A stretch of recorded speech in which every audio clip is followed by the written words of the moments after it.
du TGI répondent parfaitement à ces descriptions et ceux qui sont initiés au métier de la justice savent très bien de quoi je parle. Et c'est ce procureur-là qui, aujourd'hui, s'est livré à cette piètre prestation. Nos amis étrangers devaient même rire sous cap de voir un procureur général parler de manière si laborieuse et de manière si incertaine, sans aucune preuve à mettre sur la table, que des allégations pour essayer de charger d'honnêtes citoyens. Monsieur le procureur a d'abord parlé d'un soi-disant dossier d'empoisonnement ou de tentative d'assassinat me concernant. Mais tous les spécialistes du droit savent qu'un procureur, même s'il devait s'autosaisir, doit au moins entendre le principal concerné avant d'aller entendre d'autres personnes. Jusqu'au moment où je vous parle, le procureur ne m'a jamais entendu. Personne ne m'a jamais convoqué pour me parler de ce dossier. Je n'ai pas déposé de plainte et voilà une justice qui pourtant a un certain nombre de plaintes émanant de moi sur sa table. Je rappellerai au procureur général lui-même qu'il a 3 plaintes au moins sur sa table que j'ai déposées. Une plainte, 2 plaintes contre des avocats et une plainte contre un ancien procureur. Vous avez des plaintes sur votre table que vous ne traitez pas. Et vous vous empressez d'aller convoquer la presse pour raconter des histoires sur un dossier où il n'y a ni plainte ni autosaisine. C'est inédit dans les annales du droit de voir un procureur sur un dossier qui n'existe pas. Il n'y a pas de plainte, il n'y a pas d'autosaisine. Un procureur mobiliser toute la police pour soi-disant entendre des médecins, entendre des citoyens, faire tout un cirque pour aboutir à dire que c'est un pauvre citoyen qui serait à l'origine d'une tentative d'empoisonnement. Ce procureur manque de courage parce que ils ont été arrêtés, le chargé de communication du parti, M. El Malick Ndiaye. Mais c'est moi-même qui ai dit, et je le redis ici, que j'ai été victime d'une tentative d'assassinat de la part de la brigade d'intervention polyvalente, unité d'élite de la police. Je le dis et je le redis. Le monsieur qui nous a aspergé d'un liquide très toxique qui a causé beaucoup de désagréments au niveau ophtalmologique, au niveau respiratoire et au niveau gastrique, ce n'est pas un citoyen ordinaire, c'est un élément de la BIP que moi-même j'ai vu asperger le liquide. Et ce procureur-là n'ose pas poser ce débat-là. Il nous parle de Yargassi. Je voudrais dire aux Sénégalais que M. Yargassi est un petit frère à moi, est un militant du parti, qui est toujours à côté de moi. Si vous avez l'habitude de voir les vidéos, même quand j'embarque à l'aéroport pour aller à Ziguinchor, jusqu'au pied de l'avion, c'est M. Yargassi qui m'accompagne. C'est ce monsieur-là que M. Bahoumé allait prendre avec les autres farfelus du parquet pour le désigner en disant que c'est lui qui aurait tenté de m'empoisonner. Pour essayer d'écarter la vraie problématique, c'est-à-dire les services de police qui s'attaquent aux citoyens et qui aspergent de liquide jusqu'à présent non identifiés. C'est ça qui s'est passé. Donc, vouloir déplacer le curseur et aller prendre un Yargassi qui m'a donné simplement un mouchoir imbibé de vinaigre pour m'aider à mieux supporter l'odeur âcre des grenades lacrymogènes, c'est prendre les Sénégalais pour ce qu'ils ne sont pas. Et je dis à tous ceux qui veulent l'entendre que M. Yargassi n'a rien à voir avec cette affaire-là, que le procureur, la justice de manière générale, depuis quelque temps, la manière dont il fonctionne, devenus des mercenaires de Macky Sall, certains magistrats en tout cas, devenus des mercenaires de Macky Sall, essaient de déplacer le problème pour sacrifier un petit frère, un militant du parti, à qui je confierai ma vie pour essayer de lui imputer un acte grave posé par les services de police. Au-delà, de quoi est-ce que ce procureur a peur? M. Ousmane Sonko n'a pas déposé une plainte, a clairement dit que c'est la police qui l'a aspergé de ce liquide. Je n'ai pas été informé d'une autosaisine. Je n'ai pas été entendu. De quoi est-ce qu'ils ont peur? Au point de faire des réquisitions dans les laboratoires d'analyse, de convoquer tous les médecins pour essayer de savoir le contenu des analyses. Qu'est-ce qu'ils ont à se reprocher?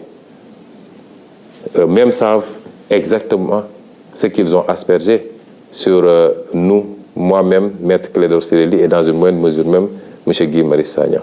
Je peux rassurer le procureur, ce qui doit être analysé le sera. Nous l'avons envoyé où il faut, parce que nous savions qu'ici au Sénégal, il mettrait la pression sur tous les laboratoires pour ne pas que les choses soient transparentes. Nous avons envoyé là où nous devons envoyer. Il nous a été promis que les résultats seront connus dans les prochains jours. Nous attendons de savoir qu'est-ce que donneront ces analyses-là. Ce n'est pas la peine, en attendant, de s'agiter autrement, monsieur le procureur. Restez tranquillement à votre place. Monsieur le procureur a parlé de dossier médical concernant Ousmane Sonko. Je veux dire aux Sénégalais que toute cette agitation depuis quelques jours, c'est qu'ils veulent savoir qu'est-ce qu'il y a dans mon dossier médical, en toute violation des règles. Parce qu'aucun juge n'a ordonné la levée du secret médical.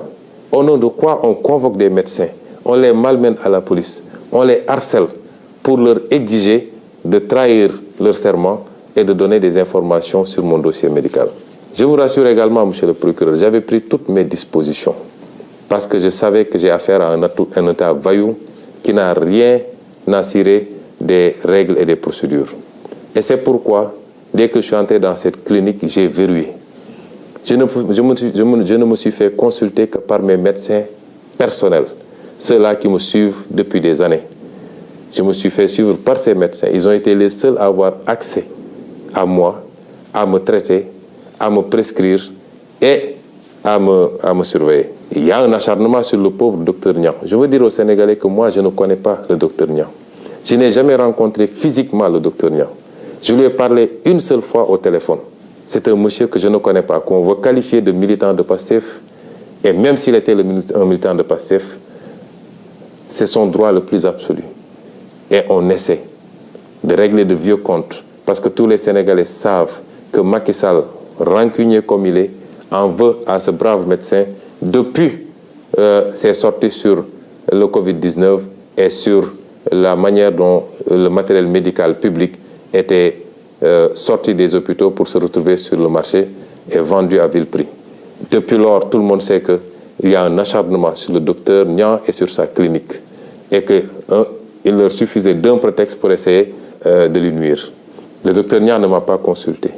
On ne s'est même pas vu puisqu'il devait partir au Fouta pour des raisons familiales. C'est mes médecins personnels, mon pneumologue, mon ophtalmologue, mon orthopédiste, mon médecin généraliste, eux seuls ont eu accès à moi. Et quand j'en ai terminé, comme je vous le dis, connaissant bien les pratiques de cet État voyou, je n'ai pas laissé mon dossier médical sur place.